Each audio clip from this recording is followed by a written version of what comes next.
وَلَنَبْلُوَنَّكُمْ بِشَيْءٍ مِّنَ الْخَوْفِ وَالْجُوعِ وَنَقْصٍ مِّنَ الْأَمْوَالِ وَالْأَنفُسِ وَالثَّمَرَاتِ، ہم ضرور آزمائیں گے دنیا کی زندگی میں تمہیں خوف کے ذریعے، بھوک کے ذریعے، جان اور مال میں نقص کے ذریعے، وَبَشِّرِ الصَّابِرِينَ، اور بشارت ہوگی صبر کرنے والوں کے لیے۔ تو یہ ساری تکلیفیں، ان کو آپ مکافات عمل کہہ کے نہیں جان چھڑا سکتے، یہ اللہ کی طرف سے آزمائش بھی ہو سکتی کسی کے اوپر۔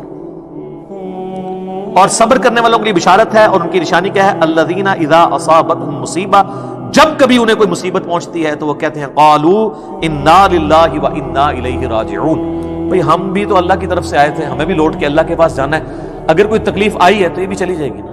سب سے بڑی تکلیف کیا ہے؟ موت، وہ بھی تو ہم پہ آنی ہے نا، تو اس سے پہلے اگر چھوٹی تکلیف آئی ہے تو اللہ کی طرف چلی جائے گی۔ اس کانٹیکسٹ میں ایک حدیث ہے صحیح مسلم میں بڑی زبردست، ام سلمہ کہتی ہیں کہ جب ابو سلمہ میرے خامند فوت ہوئے، مجھے ان کی فوتگی کی خبر ملی تو میں نے حضور سے ایک دعا سن کے یاد کر رکھی تھی کہ جو کوئی وہ دعا مانگ لے گا اللہ تعالیٰ اس سے بہتر اسے نعم البدل دے دے گا، اور وہ دعا آدھا پورشن تو یہی ہے، سورۃ البقرہ کی آیت نمبر 156، انا للہ وانا الیہ راجعون۔ اس کے بعد ہے اللہم اجرنی، یہ جھٹکے سے ملے گا، اللہم اجرنی، حمزہ آگے، اللہم اجرنی فی مصیبتی واخلف لی خیرا منہا، اے اللہ مجھے اس مصیبت میں اجر عطا فرما اور میرے لیے اس سے بہتر نعم البدل کر دے۔ تو کہتی ہیں کہ نبی علیہ السلام نے فرمایا تھا جو یہ دعا مانگ لے گا نا تو اللہ تعالیٰ اس کی کمپنسیشن فرما دے گا، اسے بہتر نعم البدل دے گا۔ کہتے ہیں میں نے دعا تو کی، پھر میں یہ سوچتی تھی کہ میرے خامن جیسا تو کسی کا خامن نہیں ہوگا، ابو سلمہ جیسا خامن مجھے کیسے مل سکتا ہے۔ تو جب عدت پوری ہوئی تو نبی علیہ السلام نے پیغام کا نکاح کا پیغام بھیج دیا، ام المومنین بن گئی، اور یہ ہماری وہ ماں ہے جو سب سے آخر میں فوت ہوئی ہے 64 ہجری میں، واقعہ کربلا کے بھی 3 سال بعد۔ تو اس دعا کی یہ دعا یاد رکھیں، چھوٹی موٹی بھی کوئی بھی تکلیف، کوئی بچوں کو پہنچتی ہے گھر میں، کسی کو زخم لگتا ہے، ٹھوکر لگ جاتی ہے، کوئی مالی نقصان ہو جاتا ہے، فوراً یہ دعا، اور میں نے الحمدللہ 20 دفعہ یہ دعا آزمائی ہے۔ وقتی طور پہ تو فیل ہو رہا ہوتا ہے کہ یار کوئی مسئلہ خراب ہو گیا، لیکن اس کے بعد اسی شر کے اندر خیر چھپی ہوئی ہوتی ہے، وہ مل جاتی ہے۔ اس آپ دعا کو یاد رکھیں، اور صبح شام جو چھوٹی موٹی کوئی خبریں بھی آپ کو ملتی رہتی ہیں نا، اس کے اوپر آپ یہ دعا پڑھتے رہیں، یہ آپ کے لیے ایک بہت بڑا وظیفہ ہے انشاءاللہ تعالی۔ باقی یاد رکھیے گا کہ یہ مکافات عمل کا جو معاملہ ہے نیک اور بد لوگوں کے اعتبار سے ڈیفرنٹ ہے۔ نیک لوگوں کو جو تکلیفیں آتی ہیں نا دنیا میں، وہ ان کے درجات کو بلند کرنے کے لیے آتی ہیں، اور یہ اللہ تعالیٰ نے بڑی سختی کے ساتھ سورۃ العنکبوت کے اندر نا صحابہ کرام کو ایڈریس کر کے نا یہ فلسفہ کلیئر کیا ہے، آیت نمبر 2 اور 3 کے اندر، احسب الناس ان یترکوا ان یقولوا آمنا وهم لا یفتنون، کیا لوگ اس گمان میں ہیں کہ انہیں صرف اس بات پہ چھوڑ دیا جائے گا کہ وہ ایمان لے آئے اور ہم ان کی آزمائش نہیں کریں گے؟ وَلَقَدْ فَتَنَّ الَّذِينَ مِن قَبْلِهِمْ، بے شک ہم نے ضرور آزمایا تھا ان سے پہلے لوگوں کو، فَلَيَعْلَمَنَّ اللَّهُ الَّذِينَ صَدَقُوا وَلَيَعْلَمَنَّ الْكَاذِبِينَ، تو اللہ تعالیٰ ضرور جانچ کر رہے گا کہ کون سچے ہیں اپنے دعوے کے اندر، کس دعوے میں کہ غلامی رسول میں موت بھی قبول ہے، اور کون صرف نعرہ بازی کر رہے ہیں۔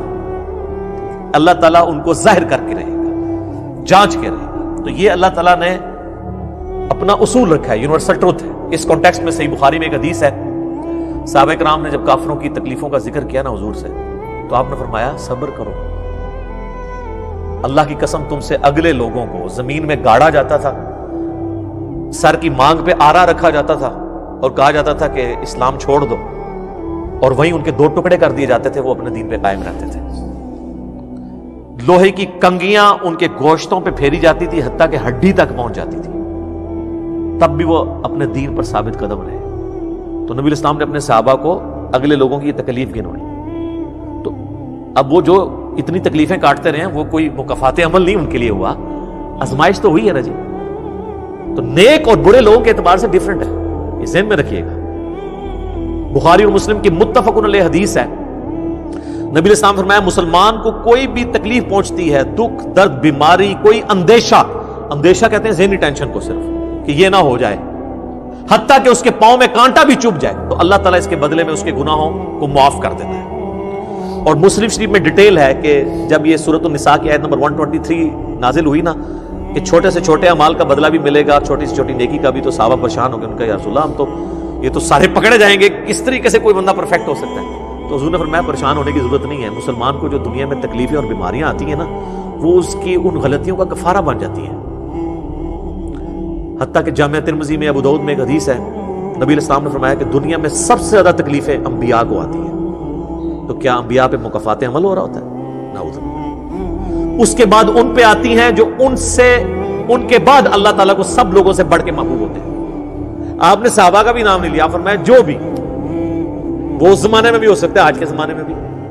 اچھا، اور پھر فرمایا اس کے بعد وہ لوگ ہیں جو اس کے بعد اللہ کو سب سے بڑھ کر محبوب ہوتے ہیں، حتیٰ کہ انسان پہ تکلیفیں آتی رہتی ہیں اور اس کی موت کا وقت آ جاتا ہے اور اللہ تعالیٰ اسے پاک و صاف کر کے دنیا سے اٹھا لیتا ہے۔ یہ جو لوگ کہتے ہیں نا یار وہ موت کے وقت فلانے کے ساتھ، یار وہ احمد دیدار صاحب 9 سال تک قومے میں رہے ہیں، اتنی اسلام کی انہوں نے خدمت کی، ہزاروں عیسائیوں کو مسلمان کیا، لاکھوں مسلمانوں کے ایمان کی حفاظت کا سبب اللہ نے ان کو بنایا، لیکن وہ 9 سال تک قومے کی حالت میں رہے، 1996 سے لے کے 2005 تک۔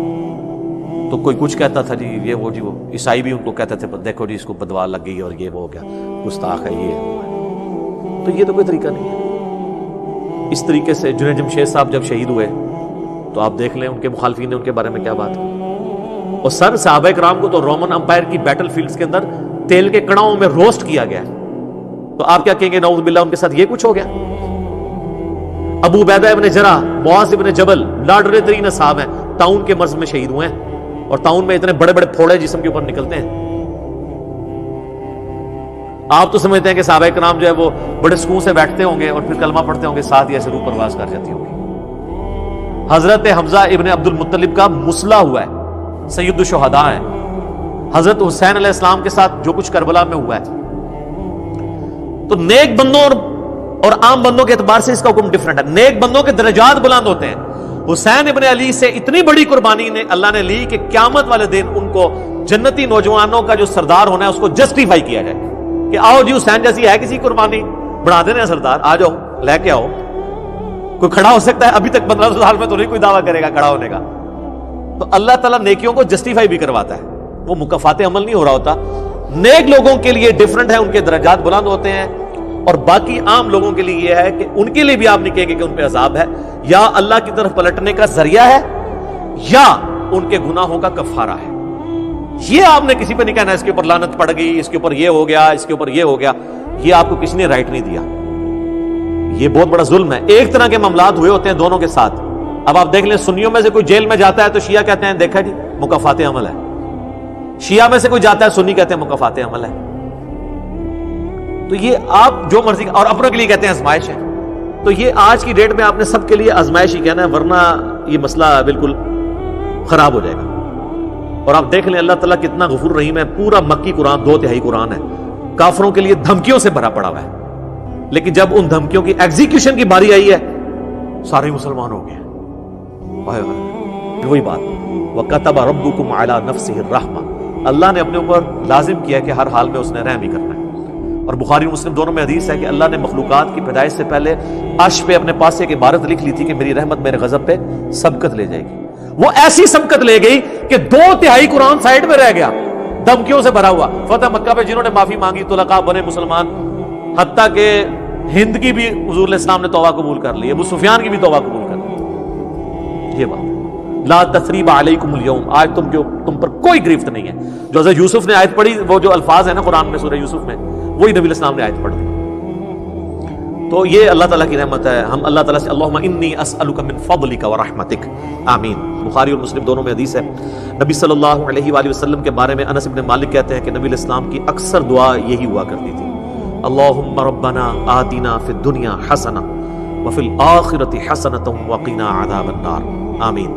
یہ بخاری مسلم میں بھی ہے، سورۃ البقرہ کی آیت نمبر 201 ہے۔ اے اللہ ہمیں دنیا میں بھی بھلائیاں عطا فرما اور آخرت میں بھی بھلائیاں عطا فرما، اور آخرت کی سب سے بڑی بھلائی بھی ساتھ مانگ لی، وقنا عذاب النار، آگ کے عذاب سے ہمیں بچا لے، آمین۔ یہ اکثر آپ کی دعا ہوتی تھی۔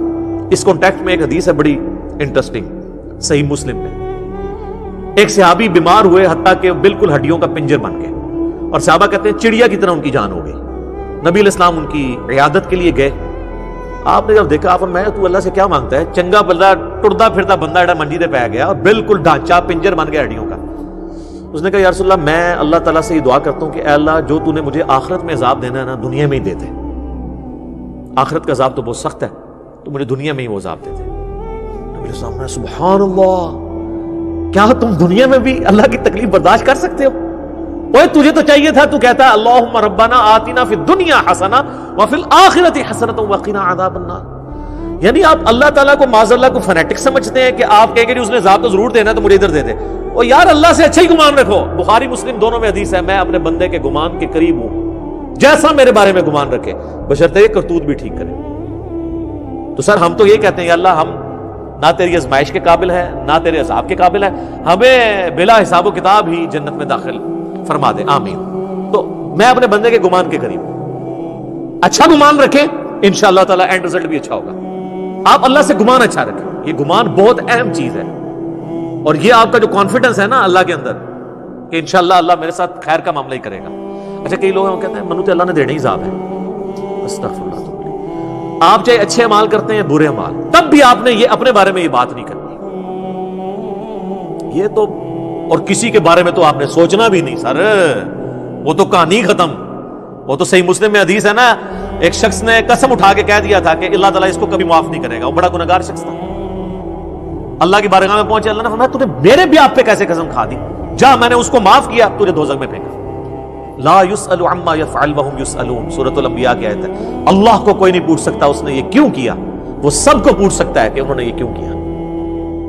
یہ اللہ تعالیٰ کے بارے میں ناشکری پھیلانا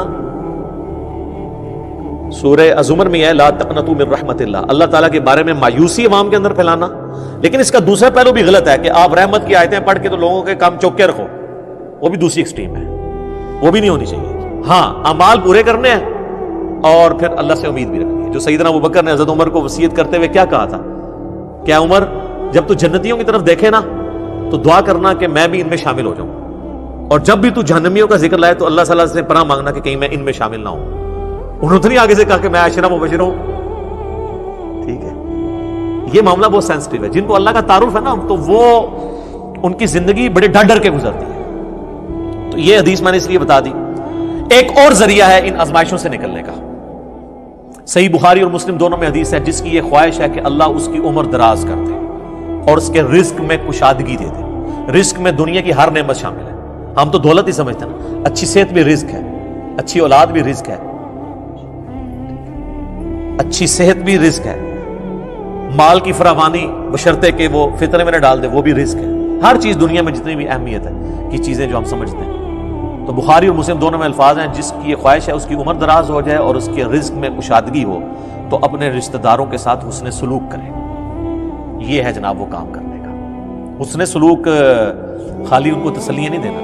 ظاہر قرآن اور حدیث میں جب رشتہ داروں سے صلہ رحمی کا ذکر آتا ہے تو یہ ہے کہ ان کے ساتھ قطع تعلق ہی نہیں کرنی, دوسرا ان کی فائنینشیل سپورٹ کرنی ہے. اس لیے آپ دیکھیں سب سے زیادہ حقدار زکوٰۃ کے صدقات کے آپ کے بہن بھائی ہیں, سب سے قریبی رشتہ ہوا ہے, اس کے بعد کوئی اور حق نہیں. باقی اس پہ تو امت کا اجماع ہے کہ جو صدقات اللہ کی راہ میں آپ کرتے ہیں اس سے اللہ تعالیٰ تکلیف ڈالتا ہے. منت سے نہیں ٹلتی. بخاری مسلم میں حدیث ہے کہ منت سے کنجوس کا مال ہی نکلتا ہے, تکلیف نہیں ٹلتی. لاجیکل ہے. منت تو یہ کہ یا اللہ پہلے کر تو میں کراں گا, اور صدقے میں کیا ہے, یا اللہ میں نے تیری طرف سے تیری راہ میں یہ صدقہ کیا اور میں اس نیک عمل کا وسیلہ تجھے پیش کرتا ہوں, میرا مسئلہ حل کر دے. جو بخاری مسلم میں حدیث ہے 3 لوگ غار میں پھنس گئے تھے, انہوں نے اپنے پرانے اعمال کا واسطہ پیش کیا تھا. یہ نہیں کہا کہ یا اللہ ایک بار کاٹ دیتے سیا کرا کے پھر کون سی نکلنا. انہوں نے اپنے پرانے کیے ہوئے اعمال کا وسیلہ اللہ کے حضور پیش کیا, جو قرآن میں بھی آیا وَاسْتَعِينُوا بِالصَّبْرِ وَالصَّلَاةِ. صبر اور نماز کے ذریعے اللہ کی مدد چاہو, جس سے وہ کہتے ہیں جی اس سے غیر اللہ کی مدد ثابت ہوتی ہے. تو کوئی کہتا ہے المدد یا صبر, المدد یا نماز, وہ اس کا مطلب ہے صبر اور نماز سے اللہ کی مدد, کیونکہ آگے آتا ہے ان اللہ مع الصابرین, بے شک اللہ تعالیٰ صبر کرنے والوں کے ساتھ ہے. تو نیک اعمال کا وسیلہ آپ اللہ کے حضور پیش کریں. تو صدقہ اور خیرات کرنا یہ اللہ تعالیٰ کی طرف سے آئی ہوئی تکلیف کو, بلاؤں کو ٹال دیتا ہے. آخر میں 2 دعائیں میں وہ جو بیان کی تھی ان کو ریپیٹ کر دیتا ہوں. ایک پریونٹیو دعا ہے. یہ 2 علاج ہوتے ہیں نا, پریونٹیو اور کیوریٹیو. پریونٹیو علاج یہ ہوتا ہے کہ بیماری ہونے سے پہلے علاج کیا جائے, جیسے ویکسین ہے. آج کل وہ کہہ رہے ہیں نہیں کورونا کی ویکسین بن گئی ہے کہ وہ لگوا لیں تو تکلیف ہوئی نا. ایک ہوتا ہے کیوریٹو علاج، کی بیماری ہو گئی ہے تو اب علاج کیسے کرنا ہے. تو پریونٹیو علاج جو دعائیں ہیں نا وہ ہے اللہم ربنا آتنا فی الدنیا حسنہ وفی الآخرۃ حسنۃ وقنا عذاب النار. ہر نماز کے تشہد میں اسے مانگے، ٹھیک ہے، بلکہ سجدے میں مانگے. صحیح مسلم میں حدیث ہے کہ سجدے میں تم اپنے رب کے سب سے زیادہ قریب ہوتے ہو، خوب دعائیں مانگا کرو. سجدے میں بھی آپ یہ دعا مانگ سکتے ہیں، تشہد میں تو مانگے ہی مانگے. وہ بخاری مسلم میں حدیث ہے درود شریف کے بعد جو چاہو اپنے رب سے مانگو، وہ تو قبولیت کی ایک جگہ ہے. اس کے علاوہ یہ ہو گئی پریونٹیو علاج بیماریوں سے، پریشانیوں سے. جتنے سنت اذکار ہیں، بسم اللہ الذی لا یضر یا اعوذ بکلمات اللہ التامات من شر ما خلق، یہ ساری کی ساری چیزیں اللہ تعالیٰ کی طرف سے ایک سنت اذکار ہیں. لیکن یہ یاد رکھیے گا یہ ناگہانی آفات کے لیے ہیں. یہ نہیں ہے کوئی بسم اللہ پڑھ کے ساکٹ میں انگلی دے دے یا بسم اللہ الذی لا یضر پڑھ کے تو کوبرے سے کھیلنا شروع کر دے، نہیں، وہ پھر آپ اپنے اوپر تقدیر خود غالب کروا رہے ہیں. پھر بھی جو تکلیفیں آنی ہے نا وہ تو آنی ہے اللہ کی طرف سے آزمائش والی. وہ تو ہمیں یہی ایٹیچیوڈ ہے کہ ہم اللہ تعالیٰ کی طرف رجوع لائیں، اور وہی ہے کیوریٹو علاج کہ جب کسی پہ تکلیف آ جائے تو اب کیا کرنا ہے. اس نے کہنا ہے انا للہ و انا الیہ راجعون اللہم اجرنی فی مصیبتی و اخلف لی خیرا منہا. ہم اللہ تعالیٰ سے دعا کرتے ہیں اللہم اجرنا من النار، اللہم انی اعوذ بک من عذاب جہنم، ربنا اننا آمنا فاغفر لنا ذنوبنا وقنا عذاب النار، اللہم انی اعوذ بک من عذاب جہنم، ربنا اصرف عنا عذاب جہنم ان عذابها کان غراما، اللہم ربنا آتنا فی الدنیا حسنہ وفی الآخرۃ حسنۃ وقنا عذاب النار، اللہم احسن عاقبتنا فی الامور کلها واجرنا من خزی الدنیا وعذاب الآخرہ. آمین ثم آمین.